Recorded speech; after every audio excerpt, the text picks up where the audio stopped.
শয়তান আল্লাহকে চ্যালেঞ্জ দিয়েছিল, আল্লাহ আপনি তো জান্নাতে ঢোকাতে পারবেন না, এতগুলো জান্নাত কেন বানালেন? জাহান্নাম আরো বেশি হলে ভালো হতো। আল্লাহ বললেন কেন?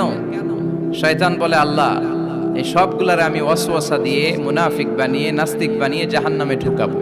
আমি চ্যালেঞ্জ দিলাম, ডান দিক থেকে ধোকা দেব, বা থেকে, সামনে থেকে, পেছন থেকে, নিচ থেকে, রগের শিরা উপশিরায় ঢুকে, মাজরার দাম যেখান দিয়ে রক্ত চলাচল করে ওখানে ঢুকেও আমি ধোকা দেব।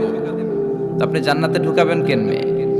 আল্লাহ বললেন, তুমি আমারে চ্যালেঞ্জ দাও, এত বড় সাহস? আমি তো সব রাজার বড় রাজা, মহারাজা। চিৎকার করে বলেন ঠিক কিনা? মহারাজার সাথে চ্যালেঞ্জ দেয়া যায় না। তুমি আমাকে চ্যালেঞ্জ দাও, ওকে ডান, আই টেক ইউর চ্যালেঞ্জ। আমিও তোমার চ্যালেঞ্জ নিলাম। তুমি আজীবন ধোকা দিবা, আজীবন তুমি গোমরা করবা, বেনামাজি বানাবা, জালিম বানাবা। কিন্তু আমার বান্দা কোনো তাফসীরুল কোরআনের মাহফিলে এসে, কোন এক ওয়াক্তের নামাজে মসজিদে ঢুকে, অথবা মাঝরাতে ঘুম ভেঙে গেলে তাহাজ্জুদের জায়নামাজে চোখের পানি ছেড়ে যখন ক্ষমা চাইবে, আমি সব গুনাহ মাফ করে দেব, তুই কি করবি? চিৎকার করে পড়েন আল্লাহু আকবার।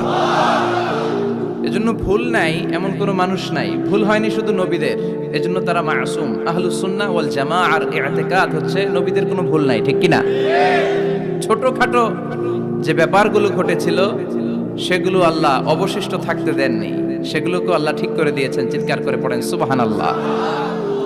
মানুষ ভুলের ঊর্ধ্বে নয়। কুল্লুকুম খাত্তা, তোমরা সবাই ভুল করো। ওয়া খায়রুল খাত্তাইনা তাওয়াবুন।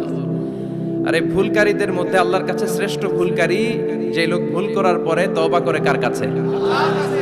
আল্লাহর কাজই তওবা কবুল করা। গাফিরিয যামবি ওয়া কাবিলিত তাওব। আমরা ভুল করব, শয়তান ওয়াসওয়াসা দিবে, আর আল্লাহ মাফ করবে, ঠিক কিনা? কি আল্লাহ আমরা পাইছি! উনি মাফ করার জন্য বসে থাকে 24/7। সপ্তাহের 7 দিন, মাসের 30 দিন, দিনের 24 ঘন্টা তিনি বসে থাকেন, কখন আমার বান্দা চোখের পানি ছেড়ে আমার কাছে ক্ষমা চায় আর আমি আল্লাহ ক্ষমা করে দিব।